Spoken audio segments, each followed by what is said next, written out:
এয়া ধুবুৰী চক বজাৰত হঠাৎ চলা আৰক্ষীৰ তালাচীৰ দৃশ্য। চক বজাৰৰ এখন দোকানৰ গ্ৰাহকক সন্ত্ৰাসবাদীৰ পৰা বচোৱাৰ চেষ্টা। কিন্তু আপুনি মই ভবাৰ দৰে কোনো সন্ত্ৰাসবাদী ওলোৱা নাই ধুবুৰীত, ওলাইছে ভুৱা আৰক্ষীহে। ধুবুৰী চক বজাৰত ওলাইছে দুই ভুৱা আৰক্ষী বিষয়া। ভুৱা আই কাৰ্ড ব্যৱহাৰ কৰি চলনাৰে লুটিছে সাধাৰণ ৰাইজক।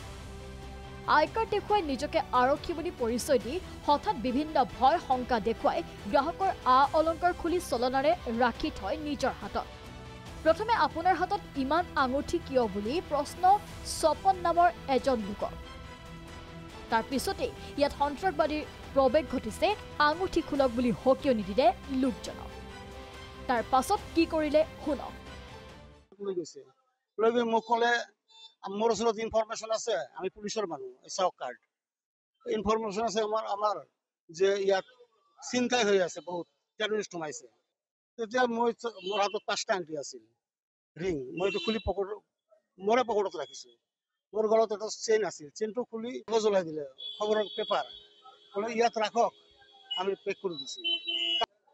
মই তাত চবকেইটা বস্তু দিছোঁ, পেকেট কৰিলে, পেকেট কৰি মোৰে মিঠাইৰ পেকেটত সোমাই দিলে। সোমাই দি ক'লে যে আপুনি যাওক। ঘৰত গৈছোঁ, ইয়াৰো মোক কৈছে তাত মোৰ অফিচাৰ আছে, চালে ক'ব আমাৰ চেক হৈ যাব। তেতিয়া মূৰত মই যেতিয়া গৈছোঁ তেতিয়া মোৰ ডাউট হ'ল। মই তেতিয়া চালোঁ যে এইটো মোৰ পেকেটটো নহয়, এইটো বালি সোমাই দিছে পেকেটত। মই লগে লগে আহিছোঁ ইয়াত, আহি নাই সিহঁতে। এনেদৰেই কৌশলেৰে অলংকাৰ লুট কৰে ভুৱা আৰক্ষীয়ে। ইফালে কাছাৰত ডিজিটেল চোৰৰ দপদপনি। হালচাপৰাত ডিজিটেল চোৰৰ বলি হ'ল স্থানীয় এজন ব্যৱসায়ী। হালচাপৰাৰ এখন দোকানলৈ 3 যুৱক আহিছিল গ্ৰাহকৰ ৰূপত। ডিজিটেল প্ৰতাৰণাক লৈ শংকিত ব্যৱসায়ীসকল। 2জন যুৱকে দোকানত ক্ৰয় কৰে সামগ্ৰী। দোকানৰ বিল পৰিশোধ কৰাৰ সময়ত কোনো লেনদেন নোহোৱাত ব্যৱসায়ীজনৰ সন্দেহ উপজে 3 যুৱকৰ ওপৰত। ভুৱা এপ ব্যৱহাৰ কৰি পৰিশোধ কৰে দোকানৰ মূল্য। ব্যৱসায়ীজনৰ সন্দেহ উপজাৰ লগে লগেই পলোৱাৰ অপচেষ্টা কৰে 2 যুৱকে। তাৰ পাছতেই 2 যুৱকক আটক কৰি ব্যৱসায়ী মনছুৰ আহমদ লস্কৰ নামৰ দোকানীজনে গতাই দিলে আৰক্ষী।